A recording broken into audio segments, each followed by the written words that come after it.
അപ്പോൾ ഈ ആരോഗ്യരംഗം പറയാം ഞങ്ങൾ കേരളം നമ്പർ 1 ആണെന്ന് സാധാരണ ജനത്തിനടുക്ക് ചെന്ന് പറഞ്ഞാൽ അവർ ചോദിക്കും അങ്ങനെയാണെങ്കിൽ എങ്ങനെയാണ് ബിന്ദു മരിച്ചത്, എന്നിട്ട് 5 കൊല്ലമായിട്ട് ഉഷയുടെ വയറ്റിൽ കത്രിയിരിക്കുകയാണല്ലോ എന്ന് ചോദിക്കും.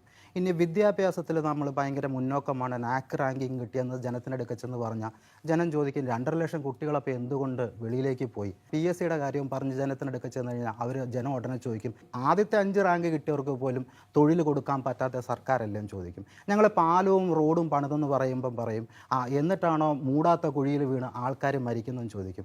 അപ്പോൾ ഇതിനുള്ളൊരു കുറുക്ക് വഴിയാണ് നവകേരള സർവേ എന്ന് പറയുന്നത് ഒഫീഷ്യേറ്റ് ചെയ്തു. ബംഗാളിലും സംഭവിച്ചതാണ്, ത്രിപുരയിലും സംഭവിച്ച മാസിനെ ഫേസ് ചെയ്യാനുള്ള കോൺഫിഡൻസ് അവർക്ക് നഷ്ടപ്പെട്ടെന്നുള്ളത്.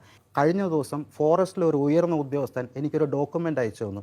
ഈ സംസ്ഥാന സർക്കാരിൻ്റെ നേട്ടങ്ങളെല്ലാം നിങ്ങൾ ഊരുകളിൽ പോയി വായിച്ചു കൊടുക്കണമെന്നാണ് പറയുന്നത്. ഉയർന്ന ഉദ്യോഗസ്ഥൻ എന്നോട് ചോദിക്കുന്നത് ഞങ്ങൾ ഈ ആനയും പന്നിയെയും വന്യമൃഗ ജീവികളെ നിയന്ത്രിക്കണോ അതോ ഇതും പിടിച്ചോണ്ട് ഞങ്ങൾ ഊരുകളിൽ പോയി വായിക്കണം, ഇത് എൻ്റെ പണിയല്ല, ഞാനിത് ചെയ്യത്തില്ലെന്ന്.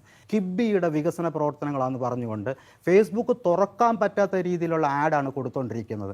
കിബി 2017-2024 പരസ്യങ്ങൾക്ക് വേണ്ടി മാത്രം 115 കോടിയാണ് ചിലവഴിച്ചത്. അത് സാധാരണഗതിയിൽ ഒരു 20-25 കോടി നിൽക്കും. ഇലക്ഷൻ വരുന്ന വർഷം മാത്രം 44-45 കോടിയിലേക്ക് ഉയരും.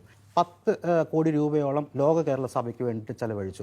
അതിൽ ഒട്ടുമിക്ക പൈസയും ടിക്കറ്റും പ്രൊമോഷനും ഹോർഡിങ്ങും വെക്കാൻ വേണ്ടിയിട്ടാണ് ചിലവഴിച്ചത്. നവകേരള സദസ്സ് നടത്തി ഇപ്പോൾ 2.836 കോടിയാണ് ഹോർഡിങ്ങിന്, കലാജാഥയ്ക്ക് 45, പിന്നെ പോസ്റ്ററിന് 16, കേരളീയം നടത്തി 27 കോടി കൊടുത്തു. 10 ലക്ഷത്തിൻ്റെ മോഹൻലാലിന് അവാർഡ് കൊടുക്കാൻ വേണ്ടിയിട്ട് 27 ലക്ഷത്തിൻ്റെ LED വയ്ക്കുകയും 1 കോടിക്ക് മേളിൽ ചെലവഴിക്കുകയും ചെയ്തതാണ് ഈ സർക്കാർ.